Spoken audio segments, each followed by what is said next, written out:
મહેસાણા જિલ્લાના ખેડૂતો હવે પરંપરાગત ખેતી છોડીને ઓર્ગેનિક અને પ્રાકૃતિક ખેતી તરફ વળી રહ્યા છે. તો બહુચરાજી તાલુકાના કનોડા ગામના એક ખેડૂતે કેળા, પપૈયા, શેરડી અને સરગવાની ઓર્ગેનિક ખેતી કરીને ઉત્તમ દાખલો બેસાડ્યો છે. અને ઝેરી પેસ્ટિસાઇડથી થતા રોગોના સમયમાં ખેડૂતનો આ પ્રયાસ અન્ય ખેડૂતો માટે પ્રેરણારૂપ બન્યો છે. જોઈએ આ સ્પેશિયલ રિપોર્ટમાં. નમસ્કાર દર્શક મિત્રો, BS9 ન્યૂઝમાં આપની સાથે હું છું નેહા પટેલ.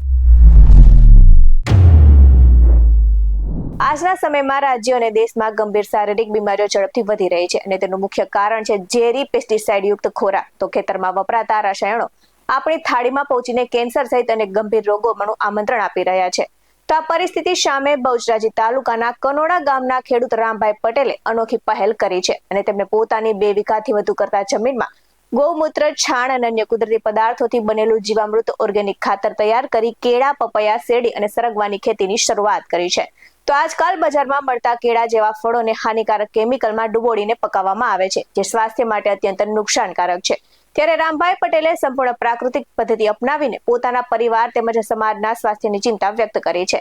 તો આ સાથે જ ઓર્ગેનિક ખેતીથી માત્ર સ્વસ્થ ખોરાક જ નહીં, પરંતુ જમીનની ગુણવત્તા પણ જળવાઈ રહે છે. તો રામભાઈ પટેલનો આ પ્રયાસ અન્ય ખેડૂતોને પણ એક ઓર્ગેનિક ખેતી તરફ આગળ વધવાની પ્રેરણા આપી રહ્યો છે. અને આ સાથે જ ખેડૂતે વધુમાં કહ્યું છે કે જો વાતાવરણ સારું હોય તો ઉત્પાદન અને આવક બંને વધુ થાય છે. વધુ વિગતે સાંભળીએ ખેડૂત પાસેથી. પ્રાકૃતિક ખેતી તો એવું છે સાહેબ, હવે બધા લોકો આપણે ધીરે ધીરે બધા રોગો થવા માંડ્યા. પછી નક્કી કર્યું કે આપણે ખરેખર જે હાલ જે DAP યુરિયા વાપરીએ છીએ ને એ ખરેખર આ ઝેરવાળા જ છે. માટે હવે પ્રાકૃતિક કર્યા વિના છૂટકો નહીં. એના કારણે આપણે છે ને પ્રેરિત થઈને આપણે બધું કરવું જ પડશે. અને અમે એના આધારે ચાલુ કર્યો અને સરકારી સંસ્થાઓ પણ એમાં ઘણું પ્રોત્સાહન આપે છે અને એનાથી આપણે થોડો વેગ મળ્યો છે. કયા પાક પ્રાકૃતિક વાયેલા છે? પ્રાકૃતિક પાકમાં છે ને કેળા વાયેલા છે, પપૈયા છે અને શેરડી વાવી છે અને ઓબા વાયા છે.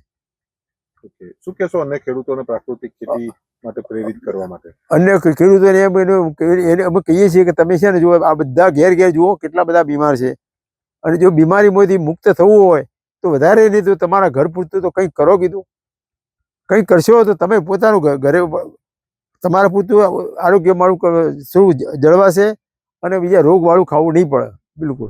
આવા જ બધું અહેવાલ સાથે ફરી મળતા રહીશું. તમે અમારી YouTube ચેનલને સબસ્ક્રાઇબ કરવાનું અને અમને Facebook અને Instagram પર ફોલો કરવાનું ભૂલશો નહીં. બાકી નવી અપડેટ્સ મેળવવા માટે આપ જોતા રહો BS9 ન્યૂઝ. નમસ્કાર.